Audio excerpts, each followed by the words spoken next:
My beautiful friends, this is Natalie Levin Astrology. I am so happy to be with you all. Thank you so much for trusting me with your chart. Trust me with the chart for today. It's Saturday, May 6th, 2023. It's 3:42 p.m. This is Natalie Levin Astrology. And we are on the other side of the lunar eclipse in Scorpio. You made it through.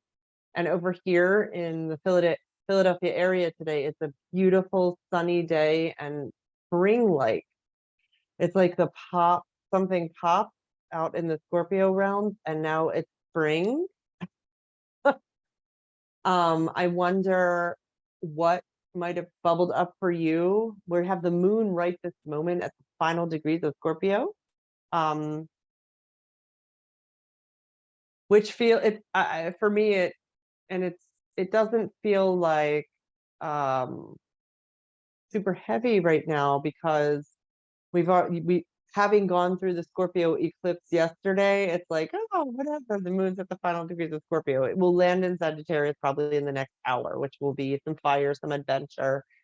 I invite you to know you're probably still metabolizing the Scorpio eclipse, and you might be for the next few weeks. And if you want to know how that eclipse landed for your chart, we can talk about that. I have a 8 to 10 minute video available specific to your chart. You would need to know your exact time of birth.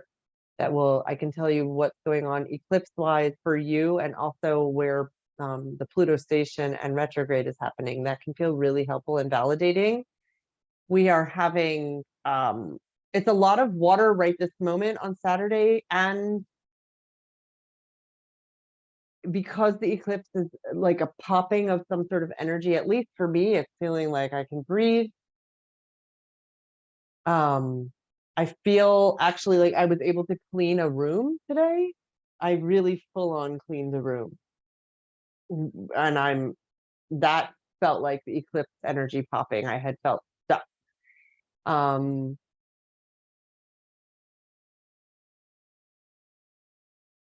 And the Venus is about to land in Cancer. And let me see if she's going to be there tomorrow. So what this says to me is she's in the last day, probably. Oh yeah, she'll be there. She'll get there in the next 24 hours. So this is the last day of you possibly having access to words that maybe, and the language, like love language. You might tomorrow want to feel loved and nurtured by having someone come and hold you. I don't know if that exists for you, or holding an animal, or it might be, I really want comfort and care, and it's not going to look like someone talking about their feelings to me. Might be what comes up tomorrow. That's Sunday. For today, my invitation to you is, can you go easy as you're digesting that full moon Scorpio eclipse that happened yesterday? If I do have one spot available to work with me in a 30-day container, and that is $1,111 for 30 days with me. And we go back and forth, and it's a really powerful sacred container and invitation to digest your chart and the charts of others if they give you permission, with a long, languorous time frame. You can reach out to me if that interests you. And tomorrow morning, which is Sunday morning at 8 a.m., I will be on Joe Longo's podcast. His Instagram, Joe Longo, Inspire, Create, Manifest on Instagram tomorrow, 8 a.m. East Coast. Thank you, everybody.